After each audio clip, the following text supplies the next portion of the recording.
वानाडोंगरी परिसरातील भाजपचे माजी नगरसेवक शुभम गोहाड आपल्यासोबत आहे। शुभमजी, शरद पवार गटानं तुमच्या प्रभागात आरोप केलेले की 200 मतदार एकाच ठिकाणी नोंदणी झालेली आहे आणि ते म्हणतात की हे बोगस मतदार आहेत, काय सांगणार?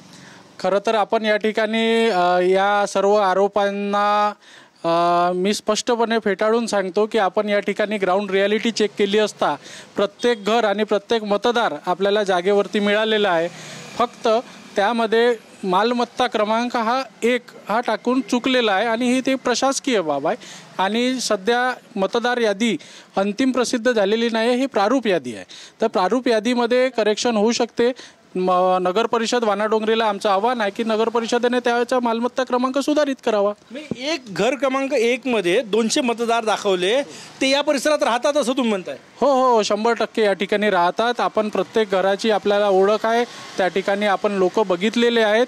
हे फक्त एक राजकीय डाव म्हणून निवडणूक जशी जशी जवळ येईल तसे तसे राजकीय डाव म्हणून या पद्धतीने अतिक्रमण धारकांना या ठिकाणी हे इथे राहत नाही, कुठेतरी यांना इथून पळवून लावा अशा पद्धतीचं एक षडयंत्र तरी विरोधी पक्षाकडनं मला दिसत आहे। शुभम, आदर्श पटले आपल्यासोबत आहे, भाजपचे नेते। राष्ट्रवादीनं तुमच्यावर आरोप केलेला आहे की बोगस मतदाराची नोंदणी केलेली आहे, बोगस मतदार दाखवलेले आहे, एकाच घरी 200 मतदार आहे।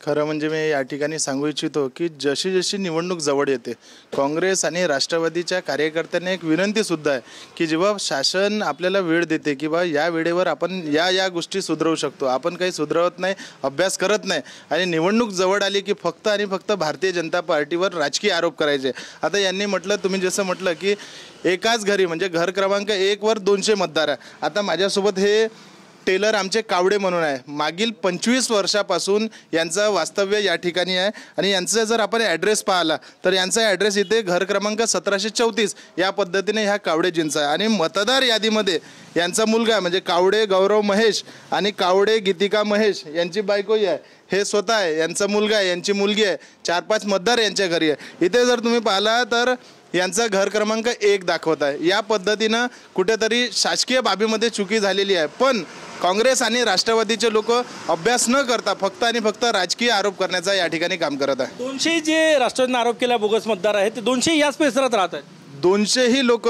या ठिकाणी मागील अनेक वर्षापासून राहत आहेत। त्यांचं या ठिकाणी डाव आहे की जे लोक म्हणजे विकासापासून म्हणजे समीर मेघे साहेब आमचे या ठिकाणचे स्थानिक आमदार आहेत, त्यांनी जे विकासाचे कामं केले आहे त्यांच्यावर कुठेतरी खुश आहे आणि त्यांना मतदानापासून वंचित कसं ठेवायचं याचा कुठेतरी राष्ट्रवादी आणि काँग्रेसचे लोक प्रयत्न करत आहे। नक्कीच सांगतायत की मतदार घर क्रमांक मालमत्ता क्रमांक चुकलेला आहे, परंतु ते मतदार याच ठिकाणी आहे। त्यापैकीच एक जे घर त्यांनी दाखवलं आहे ते म्हणजे कावळेचं घर आहे। कॅमेरामॅन सचिन सयामसह गजानन माटे, TV9 मराठी, नागपूर।